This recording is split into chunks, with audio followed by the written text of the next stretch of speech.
오늘은 요한계시록 20장을 통해서 천년왕국이라는 이런 제목으로 함께 은혜 나누도록 하겠습니다.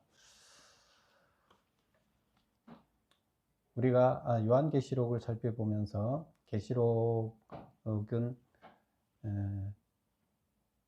핵심이 먼 미래의 종말을 말하고자 한다 하는 것이 잘못된 생각이다, 이렇게 우리는 얘기를 했었죠.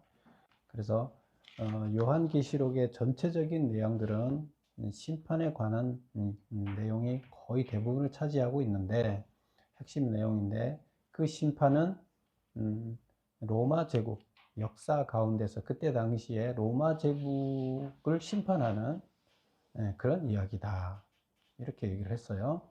그리고 이제 오늘 20장 11절부터 나오는 이야기는 무슨 이야기냐면 20장 11절부터 나오는 이야기가 이제 진짜 종말에 관한 이야기를 합니다. 그리고 그 전까지 20장의 10절까지는 무슨 얘기예요? 종말에 관한 이야기가 아니다, 이거예요. 그러면 누구에 관한 이야기다? 로마 제국을 심판하는 이야기다, 이렇게 보면 돼요. 그리고 이제 오늘 나오는 11절부터가 이제 종말에 관한 이야기다. 그래서 이게 구분이 명확해지면 우리가 이 요한계시록을 읽는 데 있어서 다른 길에서 잘못된 해석을 하지 않습니다. 그런데 이것을 맨 앞에서부터 지금까지 쭉 했던 이야기를 종말에 관한 이야기로 보기 때문에 로마 제국의 종말에 관한 이야기를 인류의 종말로 보기 때문에 문제가 발생했다, 이렇게 봤습니다. 그래서 오늘 20장은 10절까지 나오는 이야기와 있고, 그 다음에 또 이어지는 이제 11절부터 이렇게 두 단락으로 나눠지는데요. 20장 전체적인 내용은 뭐냐면, 전체적인 내용은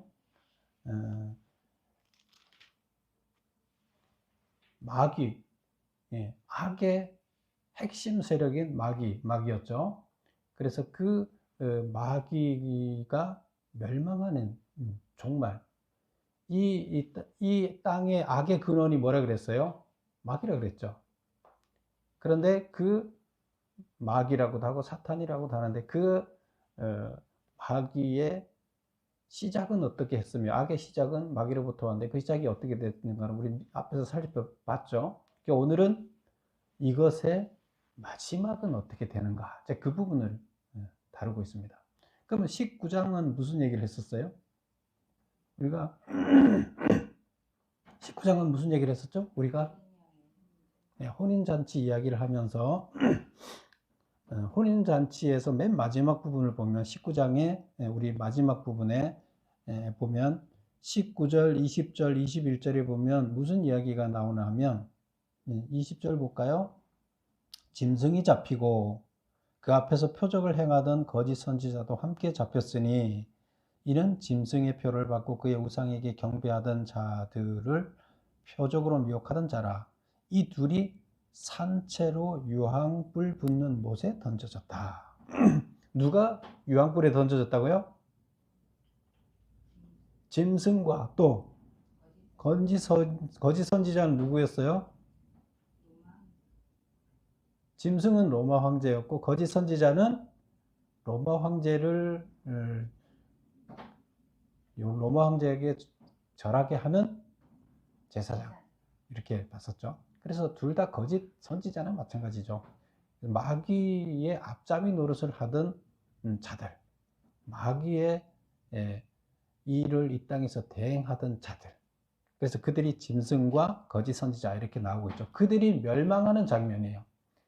그리고 멸망하는 장면이 이제 19장 마지막에서 나오고, 로마가 멸망하는 이야기를 쭉 하면서 19장 이 앞쪽에서는 하늘에서 찬양, 이 모든 것들에 대한 로마 멸망에 대한 찬양의 이야기가 있었죠.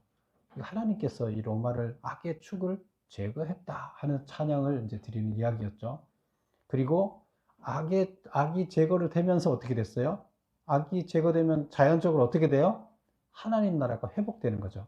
그래서 그것을 하나님과 우리가 결혼하는 장면으로, 하나님을 믿는 자들, 우리들이 육체를 갖고 있는 우리가 하나님의 영과 하나가 되는 거라. 그래서 그것을 우리는 결혼에 비유해서 표현을 했다. 이렇게 됐죠. 그래서 하나님의 영이 우리 가운데 와서 우리가 온전한 영을 힘입어서 온전한 자가 돼서 하나님 나라를 회복하는 그런 이야기였어요.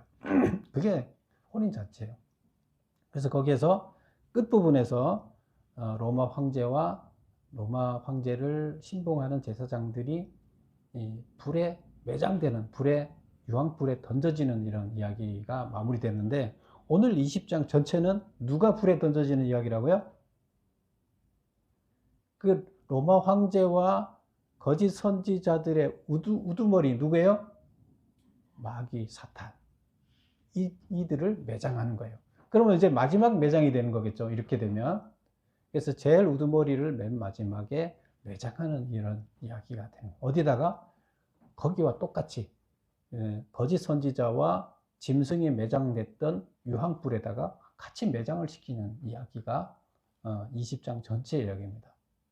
근데 매장을 하게 되면서 천국 왕국에 대한 이야기를 합니다.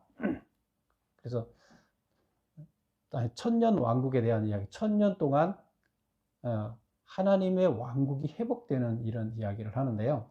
그럼 이 1000년 왕국을 놓고 이제 많은 말이 있습니다. 그래서 우리가 지금 1000년 왕국이 어디까지 나오나 하면 10절까지 나옵니다. 20장 10절. 그러면 10절까지 나오면 1000년 왕국을 종말의 왕국으로 봐야 돼요? 아니에요? 네, 11절부터 종말이라 그랬죠. 그럼 10절까지는 종말에 일어날 일이 아니에요. 역사 가운데서 일어나는데 그 역사의 핵심이 어디라 그랬어요? 로마 제국이라 그랬죠. 로마 제국의 심판에 관한 이야기예요. 그러면 거기서 1000년 왕국이라는 것은 1000년 동안 하나님의 나라가 회복된다는 이야기를 하는 거예요. 그래서 그게 하나님 나라가 회복돼서 1000년 왕국이 됐다 이런 얘기예요. 그러면 어디가 회복된다는 얘기일까요?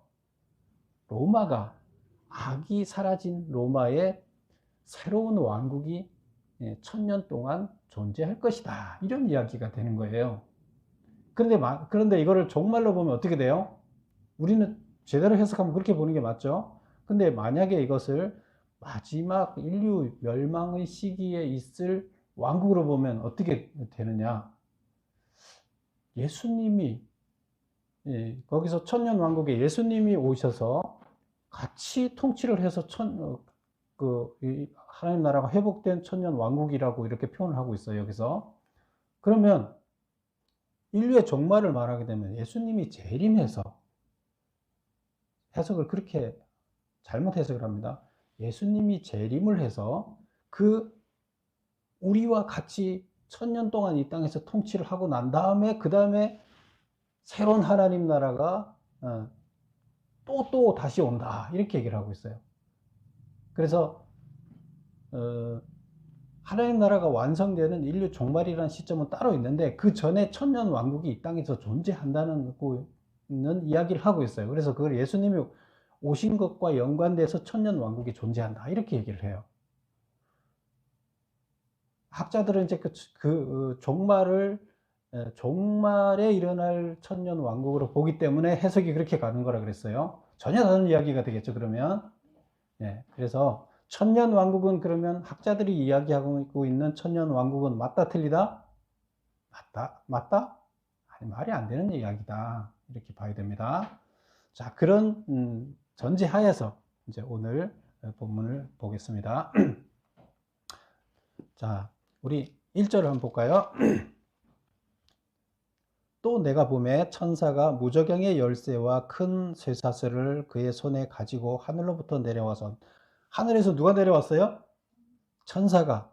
근데 무기를 들고 왔어요. 무슨 무기? 쇠사슬, 열쇠. 무저갱은 어디예요?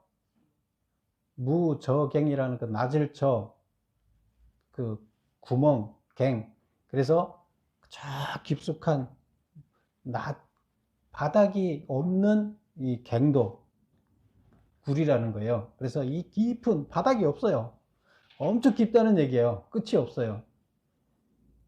그런데다가 무적행에다가 마귀를 거기다 나쁜 그 감옥이에요. 거기 무적행에다가 마귀를 가둬놓는 그런 감옥인데, 무적행의 열쇠를 들고 와서 큰 쇠사슬로 묶어서 거기다 가둔다는 얘기죠. 무적행의 열쇠와 큰 쇠사슬을 가지고 왔어요. 무기를 들고 왔어요. 그래서 용을 잡습니다. 용을 잡아서 뭐 하겠어요? 쇠사슬로 묶어서 못 나오게 그 무적행에다 가두는 얘기를 하는 거죠.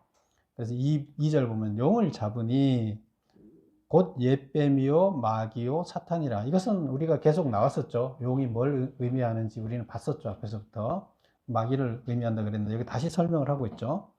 그래서 잡아서 1000년 동안 결박을 해서 3절 무적행에 던져 넣어 잠그고 그 위에 임봉하여. 임봉이라는 건 뭐예요?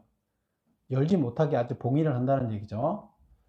1000년이 차도록 다시는 만국을 미혹하지 못하게 1000년이 되도록 그가 밖으로 나와서 이 세상을 어지럽히지 못하게 미혹하지 못하게 하였는데, 그런데 그 후에는 반드시 잠깐 놓이리라. 그래서 지금 천사가 와서 쇠사슬과 열쇠를 갖고 와서 무적행의 열쇠를 열고, 지하 감방이죠. 지하 감방의 열쇠를 열고 쇠사슬로 마귀를 묶어서 지옥 그 무적행에다 집어넣었다는 거예요. 그리고 쇠사슬을 잠가서 봉인했어요. 몇 년 동안? 1000년 동안 이제 가둬놨다는 거예요.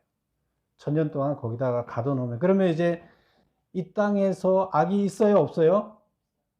없어요. 짐승하고 거짓 선지자는 이미 어떻게 됐어요? 불못에 던졌잖아요. 그리고 이제 그 마귀의 그 추종자들은 이미 처벌했으니까 사라졌어요. 그럼 이제 마귀를 가뒀으니까 이 땅에는 악이 존재하지 않죠. 이제 그런 상태예요. 근데 그게 얼마 동안? 1000년 동안. 그리고 그 이후에는 잠깐 노일이라. 잠깐 노일이라. 그 1000년 후에는 마귀가 다시 풀려난다는 얘기가 되는 거예요. 그죠?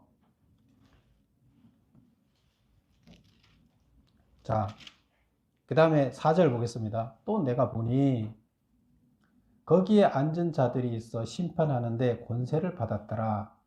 또 내가 보니 예수를 증언함과 하나님의 말씀 때문에 목배임을 당한 자들의 영혼들과 또 짐승과 그의 우상에게 경배하지 아니하고 그들의 이마와 손에 그의 표를 받지 아니한 자들이 살아서 그리스도와 더불어 1000년 동안 왕노릇하리니. 누가 왕노릇한다는 거예요? 순교자들. 지금 계속 얘기하는 게 뭐예요? 예수를 증언하고 하나님의 말씀 때문에 목배임을 당한 자들의 영혼들, 짐승과 그의 우상들에게 경배하지 아니하고 표를 받지 아니한 자, 예배하지 아니한 자, 우상을 섬기지 아니한 자들이 살아서 그리스도와 더불어 1000년 동안 왕노릇하리. 이들이 이미 죽었잖아요. 그렇죠? 목배임을 당하고 이미 죽었어요. 순교했어요. 근데 이들이 어떻게 한다고요? 살아서 그리스도와 더불어 1000년 동안 왕노릇한다. 이 땅에서 1000년 동안 왕노릇한다는 거예요. 살아서. 그래서 이걸 부활했다고 이제 보는 거예요. 살아나서 예수하고 같이 왕노릇한다. 그러니까 이제 사람들은 종말에 일어날 일로 보는 사람들은 예수님이 재림하고 그 다음에 죽었던 순교자들이 다시 살아나서 이 땅에 1000년 동안 뭘 한다는 거잖아요. 통치를 한다는 거잖아요. 근데 우리는 이걸 어떻게 해석해야 된다고요? 순교자들이 다시 살아나겠어요? 그 1000년 왕국은 1000년 동안 이게 악이 사라졌으니까 로마 제국의 황제도 사라지고 로마 제국의 로마 황제를 신으로 섬기게 하는 제사장도 사라지고 마귀도 사라졌으니까 여기에는 하나님을 믿는 자만 존재하겠죠. 그래서 여기는 다 하나님을 믿는, 로마 제국이 하나님을 믿는 나라로 바뀌었다는 거예요. 새 나라로 바뀌었다는 거예요. 그러면 지금 하나님의 영이 왔다는 거잖아요. 하나님의 영이 통치를 하는데, 그러면 다시 살아났다는 것, 선지자들이 살아났다는 것, 순교자들이 살아났다는 건 무슨 말이에요? 그들의 정신이, 그들이 무슨 정신을 갖고 죽었어요? 그들의 정신이 다시 살아나서 그들의 정신이 로마 제국을 지배한다는 얘기예요. 무슨 말인지 알겠죠? 결국 기독교가 로마를 통치한다는 얘기예요. 그래서 국교로 돼서 아무도 로마의 국교로 삼았을 때는 모든 국민들이 국교를 신봉해 법으로 신봉하게끔 만들었잖아요. 그럼 하나님한테 예배하게 만들었잖아요. 국교를 삼으면 다른 우상을 섬길 수 있어요, 없어요? 없어요. 하나님만 섬겨야 돼요. 하나님만 예배해야 돼요. 그래서 이거는 순교자들의 정신이 다시 살아나서 통치하고 있는 거예요. 그 말이에요. 순교자들의 정신이 다시 살아났다. 이게 부활했다고 이렇게 얘기를 하는 거예요. 근데 이것을 전혀 다른 이야기로 받아들이면 안 된다. 근데 우리는 지금 이거는 아직 로마가 망하기 전에 지금 예언하는 거잖아요. 지금 우리는 로마를 돌아보면 이게 다 그대로 이루어졌잖아요. 그래서 그때 당시는 로마가 망하지 않을 것 같았는데 망하고 하나님 나라가 회복되고 하나님의 통치, 예수님의 통치가 이루어지고 순교자들의 정신이 다시 살아나서 그대로 이 나라를 지배할 것이다 하는 이야기를 하는 거예요. 누구한테 이 얘기를 하기 위해서요? 그때 당시에 로마로부터 고통을 당하고 있는 그리스도인들한테. 그러니까 로마에 굴복하지 말고 끝까지 하나님을 경배하며 순교자의 삶을 살아내라. 이 설교를 하기 위해서 이 말을 하는 거잖아요. 그 다음에 5절 보겠습니다. 그 나머지 죽은 자들은 그 천년이 차기까지 살지 못하더라. 이게 무슨 말이에요? 그 나머지 죽은 자들은 그 천년이 차기까지 살지 못하더라. 그 나머지 죽은 자는 누굴 얘기할까요? 조금 더 읽어볼게요. 이는 첫째 부활이라. 이 첫째 부활에 참여하는 자들은 복이 있고 거룩하도다. 둘째 사망이 그들을 다스리는 권세가 없고 도리어 그들이 하나님과 그리스도의 제사장이 되어 천년 동안 그리스도와 더불어 왕노릇하리라. 거기 보면 첫째 부활에 참여하는 자들은 복이 있고 거룩하도다. 첫째 부활은 누굴 얘기하는 거예요? 순교자들이 다시 살아나는 것을 이제 첫째 부활이에요. 라고 표현했어요. 그래서 첫째 부활에 참여하는 자들은 복이 있고 거룩하도다. 그러면 둘째 부활은 언제 일까요?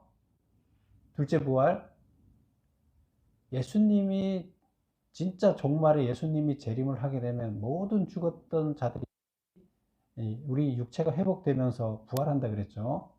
차원이 다른 몸으로 부활한다 그랬죠. 그게 둘째 부활이고 진짜 부활이에요. 이것은 여기서 첫째 부활이라는 것은 순교자들의 정신이 되살아나는 것을 이제 첫째 부활이라고 표현을 하고 있어요. 그래서 첫째 부활에 참여한 자들은 복이 있도다. 순교자들의 그 정신이 다시 살아나는 그들의 정신이 살아난다는 거고, 그때 순교했던 자들을 떠올리게 되는 거죠. 그들이 맞았다. 그들이 지금 우리를 로마를 굴복하게 만들고 로마를 망하게 만들고 새 질서를 회복했다. 그래서 그들이 되살아난다는 거예요. 그래서 그들은 아주 복된 자가 되는 거죠. 이름이 아주 그전에는 고통스러운 자였지만 새로운 로마가 일어나면 어떻게 돼요? 추앙받는 자가 되겠죠. 그런 뜻이에요. 그래서 복이 있다는 거고, 그 다음에 둘째 사망이 그들을 다스리는 권세가 없겠고, 그럼 첫째 사망은 뭐예요? 순교자들이 처음에 그 육체적인 죽음을 당한 게 첫째 사망이죠. 둘째 사망은요? 영원히 이제 정말로 종말의 둘째 사망은 종말에 심판을 받아서 불못에 던져지는 거예요. 그것이 둘째 사망이에요. 영영 살아나지 못하는. 그래서 둘째 사망이 그들을 다스리는 권세가 없고, 그렇죠. 순교자들은 둘째 사망이 그것을 다스리지 못하죠. 없고 도리어 그들이 하나님과 그리스도의 제사장이 되어 천년 동안 그리스도와 더불어 왕노릇하리라. 무슨 말인지 알겠죠? 그래서 여기서 보면 5절을 보면 그 나머지 죽은 자들은 그 천년이 차기까지 살지 못하더라. 이는 첫째 부활이라. 여기서 그 앞전에 4절에서 죽은 자 그리스도와 더불어 천 왕노릇하리라 했는데 그 앞전에 죽은 자는 순교자였죠. 그러면 그 나머지 죽은 자들은 그 천년이 차이까지 살지 못하더라. 나머지 죽은 자는 순교자가 아니면서 죽었던 자들은 살아나지 못한다. 그들의 정신은 회복되지 않는다는 거예요. 순교자가 아니고 그냥 죽은 자는 그냥 의미가 없다는 거예요. 로마 제국에 통치하지 못한다는 그런 뜻이에요. 알겠죠? 예. 그래서 문맥이 어려운데 사실 이해를 하고 나면 문맥이 문자적으로 어려울 뿐이지 무슨 내용인지를 이해할 수가 있습니다. 자, 그 다음에 7절을 볼까요? 천년이 참해 사탄이 그 옥에서 놓여 나와서 땅의 사방 백성 곧 곡과 마곡을 미혹하고 모아 싸움을 붙이리니 그 수가 바다의 모래 같으리라. 천년이 찼다. 천년이 차면 그 다음에 마귀가 나온다 그랬죠. 풀어준다 그랬죠. 잠깐 풀어준다 그랬잖아요. 그래서 천년이 참에 사탄이 그 옥에서 놓여 나와서 땅의 사방 백성 그래서 곡과 마곡을 미혹하고 모아 싸움을 붙이리니 곡과 마곡을 미혹하고는 이제 자기 편이 될 사람들을 전국에서 모아서 싸움을 붙이리니 누구와 싸움을 하겠어요? 악이 다시 놓였으니까 나와서 로마 제국과 싸우겠다는 그런 얘기가 되는 거죠. 로마 제국이 지금 기독교가 된 로마 제국과 싸우겠다는 얘기예요. 싸움을 붙이리니 그 수가 바다의 모래 같으리라. 악이 등장해서 또 다 집합시켜서 악의 세력들을 다 집합시켜서 다시 싸움을 붙인다는 거죠. 9절 그들이 지면에 널리 퍼져 성도들의 진과 사랑하는 성을 두르매 그래서 이 하나님을 믿는 지금 로마의 하나님을 다 믿게 돼 있잖아요. 그런데 믿는 자들을 다 둘러싸고 이제 죽이려고 한다는 거예요. 그래서 하늘에서 불이 내려와 그들을 태워버리고 그렇게 됐는데 잠깐 풀어줬더니 지금 악이 총동원을 해서 악의 편에 있는 사람들을 다 끌어모으는 거죠. 그래서 지금 싸움을 하는 거예요. 근데 하나님은 그걸 풀어서 왜 풀어줬느냐? 왜 풀어줬는지 나와요. 하늘에서 불이 내려와 그들을 태워버리고 하나님이 결국 풀어준 이유가 뭐예요? 그들을 불태우는데 악의 편이 서는 자가 누군지를 다 확인하는 거예요. 로마 제국이 다 하나님 편이 됐는데 다시 악이 등장했을 때 마귀가 등장해서 악의 편에 서는 자를 찾아냈을 때 다 갔다 그랬잖아요. 모래같이 많다 그랬잖아요. 그들을 다 멸한다는 거예요. 결국 근본적으로 하나님을 섬기지 않는 자들은 멸한다는 얘기가 되는 겁니다. 멸해진다는 거예요. 하나님 멸하고 싶어서 그러겠어요. 기회를 계속 줬잖아요. 그래서 1000년 동안 놓고 악이 사라지게 해놓고 하나님을 믿게끔 만들었는데도 불구하고 믿지 못하고 악이 계속 남아있다는 거죠. 그래서 그들을 다 모아서 한꺼번에 불태우기 위해서 악을 풀어준 거예요. 그래서 우리 그 3절에 보면 반드시 잠깐 노일이라 1000년 후에 반드시 잠깐 노일이라 그 이유가 있다는 거죠. 그 다음 10절 보면 또 그들을 미혹하는 마귀가 불과 유황못에 던져지니 거기는 짐승과 거짓 선지자도 있어 세세토록 밤낮 괴로움을 받으리라. 그래서 이들을 불과 유황못에 던지는데 거기에 누가 있어요? 짐승과 거짓 선지자들이 던져져 있는 거기다가 같이 집어 던져서 다 멸했다 얘기가 되는 겁니다. 그래서 여기까지가 이제 로마의 심판 종말을 하면서 이 땅의 악을 제거하는 이 과정을 설명을 하는 겁니다. 자, 그러면 여기까지를 우리 그 메모해 놓은 것을 한번 보면서 정리를 한번 해보겠습니다. 1번을 보겠습니다. 계시록 20장의 주요 내용은 무엇인가? 사탄의 최종적인 심판을 말하는 것이다. 20장이 사탄의 최종적인 심판을 말하면서 동시에 사탄의 심판이 이루어지고 하나님 나라가 회복된 것을 천년 왕국이다 이렇게 봤다 이렇게 했었죠. 그래서 그 내용을 보면 사탄을 결박하는 것이 1절에 3절 나오고 결박하고 난 다음에 사탄이 사라졌으니까 천년 왕국이 만들어지는 것이 6절까지 나오고, 그 다음에 곡과 마곡의 전쟁, 이것은 악이 풀려나서 악의 세력들을 다 모집해서 이제 전쟁을 하는 것이 곡과 마곡의 전쟁이에요. 이것은 하나님이 풀어줘서 아직도 변화되지 않고 악의 세력에 남아있는 자들을 모으기 위해서 풀어줬다 그랬죠. 그래서 마곡 전쟁은 악을 제거하기, 변하지 않는 악을 제거하는 작업이다. 그래서 곡과 마곡의 전쟁이 10절까지 나오고, 이제 최후의 심판과 둘째 사망 이야기가 마지막에 나옵니다. 그래서 11절부터 마지막까지가 이제 둘째 사망 이야기가 됩니다. 그 다음에 천국 왕국설에 대해서 잠깐 정리를 하겠습니다. 이게 하도 말이 많기 때문에 이거에 대해서 우리가 그게 무슨 내용인가를 정리를 한번 할 필요가 있어요. 그래서 천년 왕국에 대해서는 설이 많아요. 뭐 한 7가지도 더 돼요. 그리고 거기서 또 자세히 따르면 12가지도 된다 그래요. 근데 이제 그거를 다 빼고 크게 나누면 이제 3가지로 나눠볼 수가 있어요. 그럼 그걸 볼게요. 천년 왕국설이는 무엇인가? 1번, 계시록 20장 4절을 근거로 현세와 내세 사이에 1000년간의 이상향이 메시아를 중심으로 이루어진다고 믿는 학설이다. 그 근거가 천년 왕국이라는 말이 어디서 나왔느냐면 4절에 나와요. 우리 여기 4절.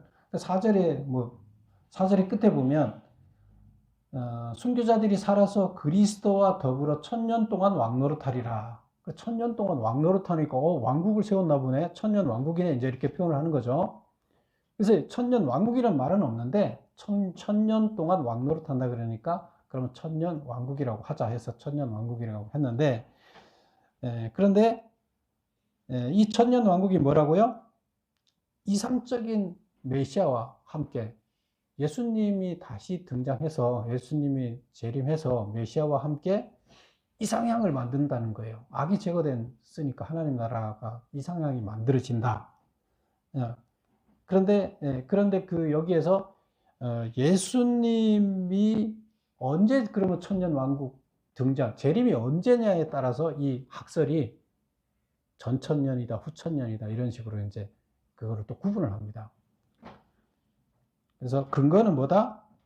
20장 4절에 나오는 천년 동안 왕노릇하리라 메시아와, 이거를 가지고 천년 왕국, 천년 이 땅에서 이루어지는 하나님 나라가 완성되기 전에, 이 종말이 되기 전에 이 땅에서 마지막에 이상향이 이루어진다 하는 이야기를 하는 게 천년 왕국이에요.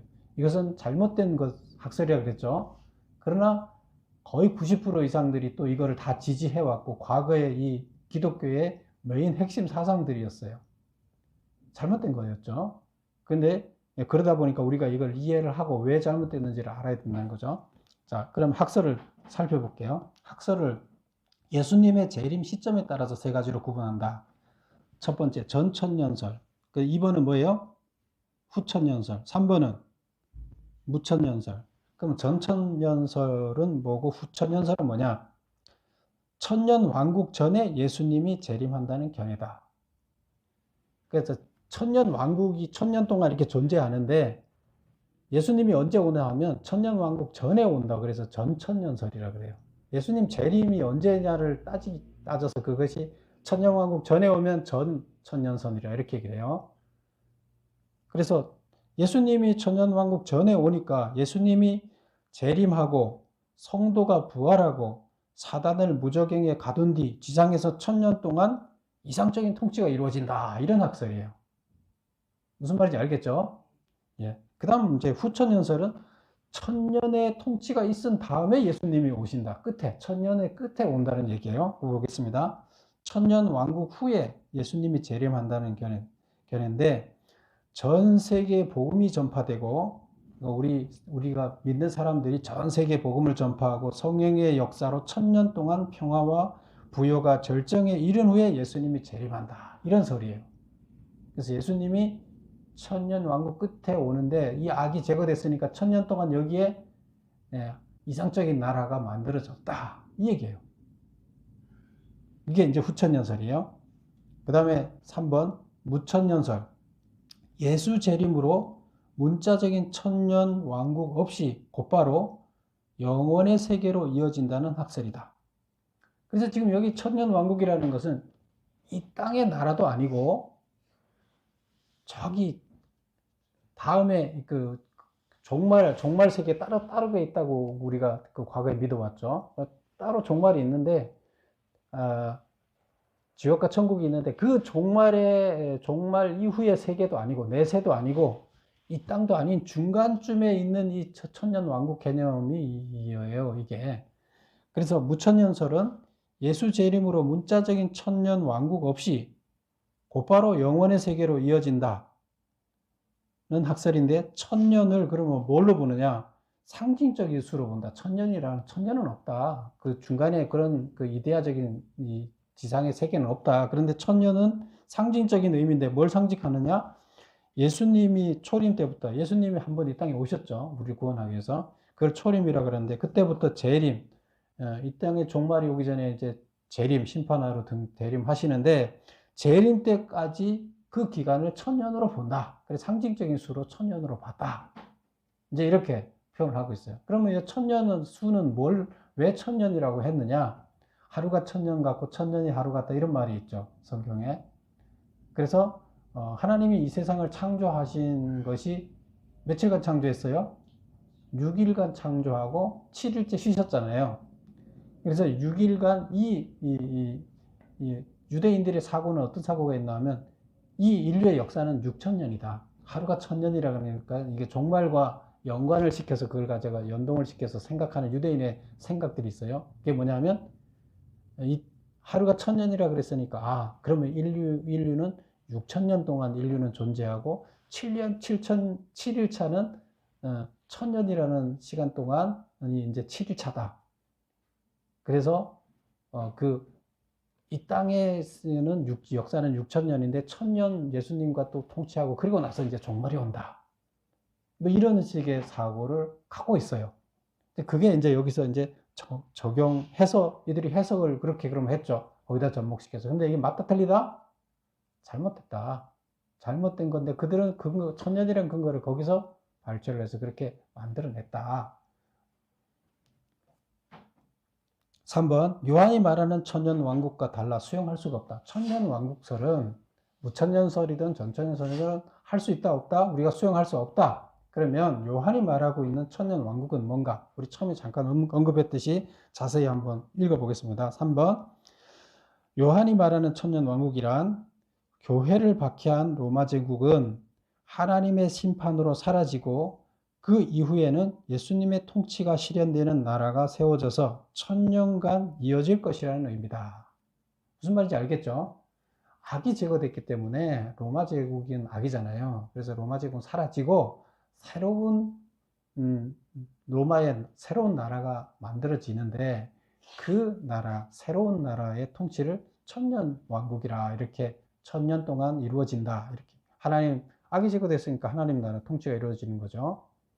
그리고 순교자 정신이 살아나고 예수님이 이 땅에 예수님이 온다는 게 아니라 예수님 말씀이 살아난다는 거죠. 예수님의 말씀이 통치라는 거고 하나님의 영이 결국 지배하게 된다. 그 말이 되는 거죠. 2번, 순교자들이 부활하여 천년 동안 그리스도와 더불어 왕노릇한다. 그럼 이 말은 뭐냐면 순교 정신이 다시 살아나서 예수님의 말씀과 함께 새 나라를 지배하는 정신이 될 것이다. 이런 뜻이라는 거예요. 그러면 천년 왕국설, 기존의 학자들이 주장했던 천년 왕국설과 요한이 말하려고 했던 천년 동안이라는 말은 틀린 얘기라는 거죠. 전혀 개념이 틀리죠. 예. 4번 보겠습니다. 요한계시록 20장이 말하는 예수님이 통치하는 천년 왕국은 실제로 왔는가? 실제로 왔어요? 천년 왕국? 여기서 보세요. 질문을 잘 들어보세요. 요한계시록 20장이 말하는 예수님이 통치하는 천년 왕국은 실제로 왔는가? 요한이 말하는 천년 왕국은 왔죠? 실제로. 그죠? 그런데 학자들이 말하는 예수님이 재림해서 뭘 하게 되는 이런 거는 왔어요, 안 왔어요? 안 왔어요. 잘못된 해석이에요.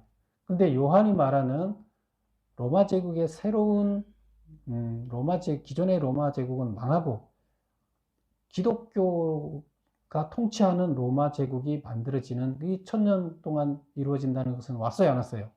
왔어요. 그래서 실제로 왔다. 그럼 그걸 언젠가 이제 보자는 거예요. 그 로마 역사를 보는 거예요.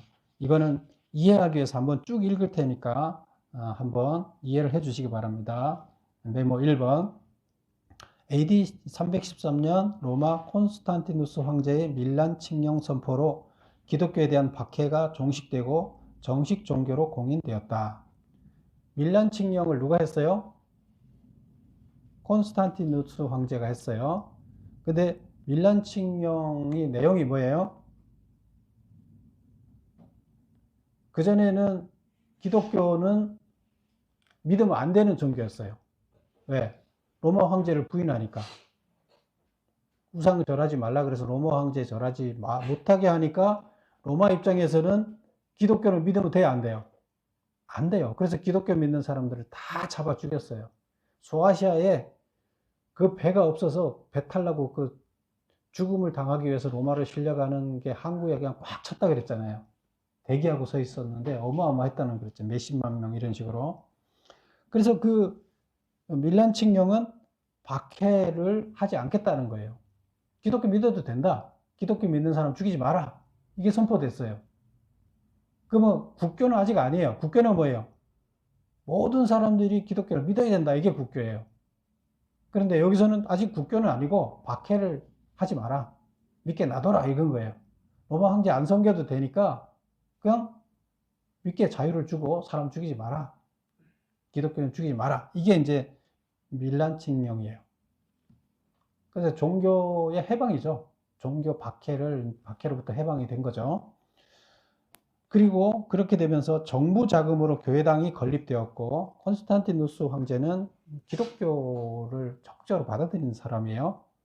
그런데 한 번에 그것을 국교로 만들 수가 없었어요. 절차가 있기 때문에. 그래서 일단 정부 자금으로 교회당을 설립하고 교회가 정부의 주요 기능을 담당하게 했어요. 그리고 두 번째 380년에 데오도시우스 황제는 기독교를 로마 제국의 국교로 인정하였다. 몇 년에 국교가 됐어요? 380년에 이제 국교로 됐어요. 그래서 국교로 됐다는 것은 어떻게 되는 거예요? 이방신을 절대로 섬기면 안 된다는 거고 로마를 황제로 섬길 수가 없다는 얘기고 황제를 신으로 섬길 수 없다는 얘기고 하나님만 믿어야 된다는 얘기예요. 하나님만 신으로 섬겨야 된다는 얘기예요. 완전히 바뀐 거죠. 근데 모든 국민이 국교로 만들었다는 건 모든 국민이 하나님만 섬겨야 된다는 거예요. 하나님을 섬기며 잡아 죽이던 나라가 하나님만 섬겨서 우상을 섬기면 안 되는 나라로 바뀌었잖아요. 이게 뭐예요? 천년왕국인 거예요, 이게. 하나님의 통치가 이루어지는 거잖아요. 예수님 말씀대로 하나님 말씀대로 통치되고 순교자의 정신이 살아난 거잖아요. 이게 천년왕국이에요. 그래서 3번 보겠습니다. 476년 소로마 즉 라틴 로마 제국이 멸망하고 게르만 민족이 다스리는 시대가 오면서 로마가 서로마와 북유럽을 다스리게 되었다. 그래서 처음에는 로마가 동서로 나눠졌다 그랬죠. 동서로 나눠져서 동쪽에는 비잔틴 로마.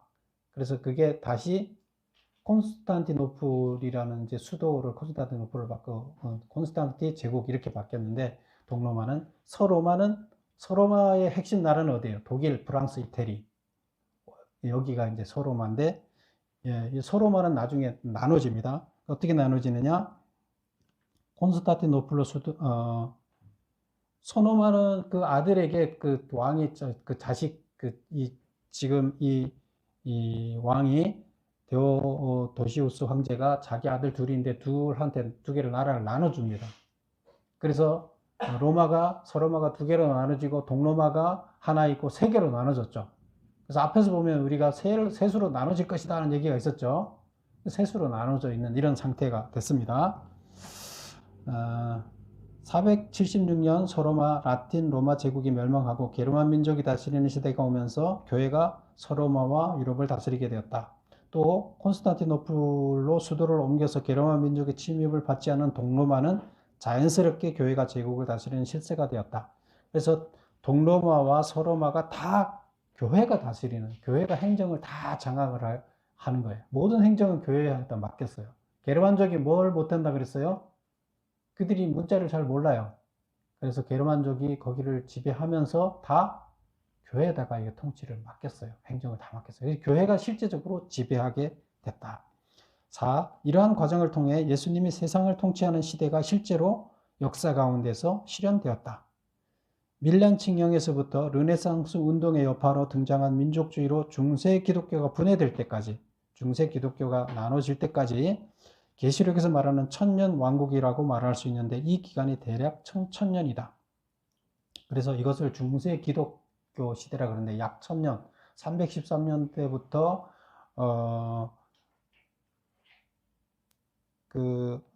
1500년대까지 1000년이 조금 넘어요. 근데 대략 이제 그래서 중세 1000년 중세 기독교 시대인데 이게 1000년 왕국 시대다. 이렇게 볼 수 있어요. 그래서 아무도 종교 하나님을 믿는 데 대해서 탄압하지 않았어요. 근데 이때 중세 기독교가 어떤 길로 갔을까요? 하나님께서 원하는 좋은 길로 갔을까요? 타락의 길로 갔을까요? 기독교로 봤을 때는 이때가 암흑기예요. 오히려 탄압을 받을 때는, 로마의 탄압을 받을 때는 하나님만을 섬기고자 하는, 믿는 자들은 하나님만을 섬기고자 하는 의식이 있었고 하나님의 정신이 살아있었어요. 그런데 다 풀어주고 자유하게 해줬더니 중세 기독교가 타락의 길로 갔어요. 기독교 안에서 타락의 길로 갔어요. 그래서 암흑의 시대예요. 하나님의 입장에서 봤을 때는 암흑의 시대로 이들이 끌고 간 거예요. 누가 이를 끌고 갔어요? 그 기독교인들이 암흑의 시대로 끌고 가버린 거예요. 근데 그것은 뭐 시간이, 여기서 그걸 다룰 시간은 아니고, 하여튼 그렇다. 그래서 1000년은 이때 중세 기독교 시대를 말하는데, 하나님의 악이 사라졌는데도 불구하고 이들이 하나님께서 원하는 참 길로 가지 않고 암흑의 길로 갔다. 이제 이게 문제였다. 이렇게 볼 수가 있습니다. 그 다음에 5번. 천년 왕국 이후 현재까지는 어떤 시대에 해당되는가? 천년 왕국이 언제까지라고요? 중세 기독교. 그래서 보겠습니다. 계시록에서는 천년 왕국 이후 사탄이 교회를 대적하는 사탄 발악의 시대가 있다. 그래서 로마 제국이 1000년 동안 통치를 하고 난 다음에 무슨 시대가 온다고요? 사단이 풀려나는, 잠깐 풀려나는 시대가 온다는 거잖아요. 그럼 지금 로마 제국이 1000년 중세 로마 시대가 망했잖아요. 끝났잖아요. 끝나고 나서는 그 다음에 풀려난 거잖아요. 1000년이 됐으니까. 그럼 지금은 마귀가 풀려난 시대예요. 근데 풀려나서 뭐 하는 시대예요? 악을 다 긁어 모으는 시대예요. 자기 편에 있는 악을 다 긁어 모으는 시대예요. 하나님이 왜 풀어줬다고요? 긁어 모은 악을 제대로 변하지 않는, 자유를 줬는데도 불구하고 변하지 않는 그들을 처벌하기 위해서, 구분하기 위해서, 결국에 가락지와 알곡을 구분하는 과정인 거죠. 그래서 지금은 무슨 시대다? 사단이 발악하는 시대다. 다 긁어 모아서 곡과 마곡의 전쟁을 일으키려고 하는 시대다. 그래서 1500년부터 시작된 르네상스 이후부터, 르네상스가 시작되면서 중세 기독교가 이제 끝났어요. 르네상스가 왜 시작됐어요? 중세 기독교인들이 하도 상식이 안 맞는 짓들을 해버리니까 하나님의 이름으로 세계를 다 정복하고 막 총칼을 휘두르고 약탈 전쟁을 시작했어요. 자기들이만이 하나님의 사자다, 자기들이 왕이다, 이렇게 하면서 상식에 안 맞는, 하나님 말씀에 어긋나는 악을 이들이 스스로 자처하기를 했어요. 그래서 인간들이 일어나면서 이건 아니다, 이건 아니지 않느냐, 반발이 일어나면서 르네상스가 일어난 거죠. 그래서 우리 인간 회복해야 되겠다. 이 하나님이 정말 참 하나님을 그들이 보여주지 못한 거죠. 가짜 하나님을 보여줬으니까 그런 하나님 우리 안 믿을 거야. 차라리 우리 인간들 스스로를 우리가 인간성을 믿는 게 나아. 이렇게 시작을 한 거죠. 그래서 1500년부터 시작된 르네상스 이후부터 오늘날까지 사탄 발악의 시대를 할 수 있다. 6번. 최후의 종말은 어떻게 진행되는가? 11절부터는 미래의 종말에 대한 계시로 해석해야 한다. 그러나 종말의 시기는 미리 알 수 없다. 그 이유는 오직 하나님만이 그 시기를 알 수 있기 때문이며 그 시기는 고정되어 있지 않기 때문이다. 교회가 이 땅에서 하나님 나라를 어떻게 만들어 가느냐에 따라서 그 완성인 종말의 시기가 결정되기 때문이다. 우리가 계속 봐왔죠. 하나님은 인간의 역사를, 이 땅의 역사를 인간을 통해서 이끌어 가신다 그랬잖아요. 인간을 통해서. 그래서 인간, 곧 하나님의 종, 교회를 통해서 역사를 이끌어 가십니다. 우리가 종말의 시기는 우리를 통해서 일하는데 우리가 어떻게 하느냐에 따라서 종말의 시기가 결정된다고 얘기를 했어요. 그래서 종말의 시기는 알 수가 없다. 최종 종말은 어떻게 진행되고 있는가? 시기는 알 수가 없다.